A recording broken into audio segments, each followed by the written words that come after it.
Hey all, Tom Moran here from Tom's Big Spiders. This episode we're going to be taking a look at cyaneopubescens, or the green bottle blue, or GBB, an incredibly popular tarantula in the hobby and one that people have some questions on. So today, because I've already done some husbandry videos on this species over the years, what we're going to do is look at a rehousing, and then I'm going to talk about the 4 big questions I usually get about this species from folks who are just starting to keep them. I personally love this spider and always have one in my collection, and I think it's super popular because it is one of the few quote-unquote beginner species that sports a lot of colors. So enough of just me talking, let's take a look at cyaneopubescens, or the green bottle blue, or GBB. All right, so we're about to rehouse a hobby staple, the Chromatopelma cyaneopubescens, or the green bottle blue, or GBB for short. I absolutely love this species. This was one of the first slings. I had 2 slings we called GBB1 and GBB2 that I raised up from little slings to adults, unfortunately both passed of old age.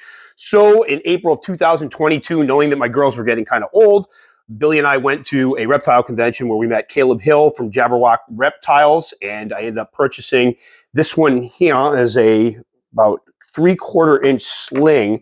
What I'm going to try to do is, hopefully this doesn't backfire, but I'm just going to give her a little, no, we're not eating right now. A little spunky little booger. Well, hopefully Billy can get some image. We're going to try to get some images of this one, but this is one of the spiders that we want to keep things nice and calm, and they can get a little bit jacked up, so we'll see how it goes.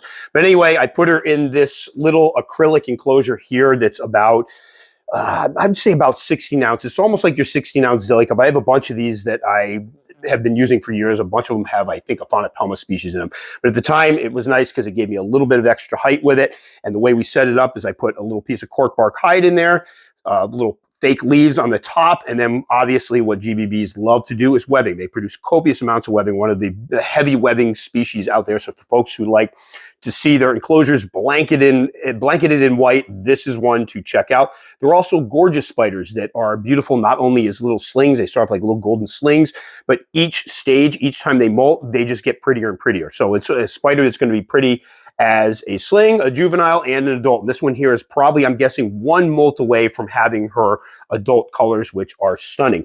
Now today, because I've done so much on these guys over the years, and I did do a whole husbandry video on it, we're not going to talk about overall husbandry. I'm not going to get into all the little details, but what I'm going to do is, once we get her into the new enclosure, I'm going to talk a bit about the questions I usually get about this species. So speaking of enclosures, I have this bin here that unfortunately they don't make anymore. I bought one to try it out. I liked it because it had a little more space than the normal ones I use. I usually have ones that are a little bit shorter, but it runs about 9 inches by about 8 inches by probably about 9.5 inches deep or so.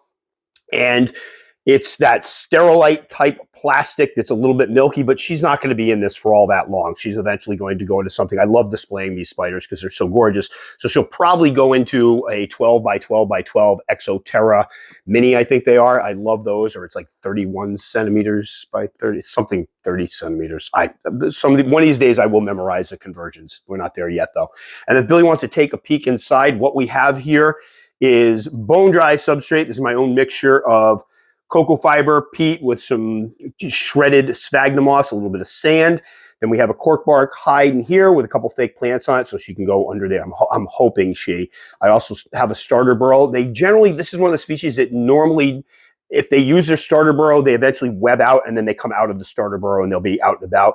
And then what I have here are grapevines that we've broken up to just kind of give her some anchors for the webbing. Now, you'll notice there's a little extra height to this one. We'll get into that when we get into the questions for a minute. This is not an arboreal closure. I just want to make that very clear because people get very touchy about the whole GBB, how to keep them, the arboreal, semi-arboreal, terrestrial. But this is going to give her more height, because what's going to happen, she's going to start webbing around here, and as she gets bigger, that webbing is going to come up, and we want to give this species a space. I think that is the key to having a laid-back GBB and not one of the crazy ones that kick hairs all over the place, and I'll explain that in a bit. So what we're going to do here is I may just try to lift the whole thing up. We're going to get this water dish out of here first. And, nope, can you get a shot of her? She's almost... You see that orange booty? Get some light in there. There we go. No.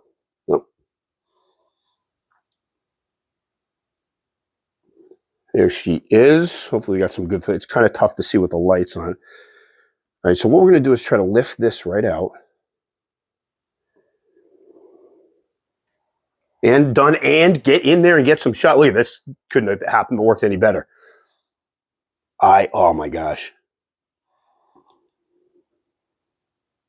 Gorgeous. And you can see right almost the green starting to come in on that carapace. It's starting to darken up a bit. She's got the orange booty, still got the little markings that they have when they're slings, and then the legs are starting to sport the blues. These guys are just a stunning species, and I think what attracts a lot of people to them is they're one of the few New World species that sports a myriad of colors. A lot of the times when folks get into the hobby, they look up some tarantulas, they go, oh, this one's beautiful, what is it called? A P. metallica, I need it. And then they find out about old worlds, and suddenly those species get crossed off their list. So while Billy's getting some good footage of this one here, and just let me know if your hand's getting tired or you need me to move or anything, let's talk about a couple of the questions I get asked about these guys. Now, I just did a podcast about slings, tarantula species that the slings need it rather dry. I know when we talk usually about slings, tarantula slings, we talk about the fact you have to keep them moist at all times. Well, there are a handful of ones that don't like it moist. And the GBB or cyaneopubescens is one. For slings, what I did, my first ones I kept in the AMAC box enclosures, and what I did was moisten down just one corner of the substrate. I mean, a small corner. When the spider webbed up, what I would do is when I fed her, or either of them, I would dribble water on the webbing. You can also mist just gently over the top of one corner. That doesn't mean spray it into the enclosure. I know there's a lot of negative connotations to misting nowadays, but just misting so that it dribbles, kind of filters down over, almost like when you spray cologne and walk through it, just a little mist on the corner so they can drink off the webbing or the side of the enclosure, but they want it dry overall. This is a species that when it first came into the hobby, a lot of folks were having a difficult time keeping them alive, and they found out it was because they heard that they come from a humid region and everybody was keeping them in dank enclosures and they were dropping like flies. Once we started keeping them dry, we realized, oh, they like that. So moisture, sling, moist corner, dribble it on the webbing. When they're able to get a water dish in there, water dishes are great. Don't be surprised if they web them up a little bit. And then as juveniles and adults, again, the water dish and then dribble water on the webbing. I've watched them come right out and drink from it if they need it. Now, molt signs. I get a lot of questions about this one for people that unfortunately they are used to keeping the gab species, Gramopelma, Faunopelma, Brachypelma, that they get super fat booties. Sometimes they have the dark spot when they kick all their hairs off, and you can see that they're an obvious premolt. With these guys, they don't get as fat as other terrestrial species. So sometimes you get a spider that looks still pretty thin, and it's in premolt. So one of the biggest signs of premolt for these guys is they become very slow and lethargic. I get a lot of folks who contact me, oh, help, my GBB is, I think it's dying. It's just kind of sitting in one spot. It's not moving. It's very slow. That's the number one sign of premolt that I've seen with these guys. They will also do some more webbing. They will web up their enclosures and web themselves up. So if your GBB has become slow and webs itself up under its cork bark or under its webbing, then it's probably in premolt. Now, setup, and Billy backs up for just a minute here. Now that she's got some beautiful footage of this one. You'll see this one has a little more height than I would normally give my terrestrial species. There's a thing out there, we use this term sometimes, and a bunch of people are gonna freak out about this, but it kind of makes me giggle every time, semi-arboreal. When we say semi-arboreal, it's just the keeper's way of trying to indicate that the spider can use a little extra height. Does that mean we're giving it 2 feet of height? No, it means we're giving it some extra space. One of the species that I find that does very well like this is the P. murinus or OBT. A lot of us will set them up and give them some extra height, some places to web to, and it keeps them much calmer. I found the same thing with GBBs. I used to have my 2 females in shallow terrestrial enclosures, and they were crazy. Every time I open the enclosure, bolt, hairs flying everywhere, just almost unmanageable. And then I put one of them into a 12 by 12, so only a little extra height, Exoterra Mini, and they calmed down completely. I gave them space. She could web up. She had webbed this like beautiful mountain of webbing, and she'd sit right on it. I'd open that enclosure. She was calm as could be. And for folks who want to say this is not an arboreal, I get a lot of people, and unfortunately a lot of them are ones that are inexperienced or just regurgitating something they heard from somebody else. A lot of folks saying this is a terrestrial species, it'll fall and kill itself. There are photos of these guys in the wild 2 to 4 feet off the ground. Some of them clear as day, sitting right on a tree. So they will go up.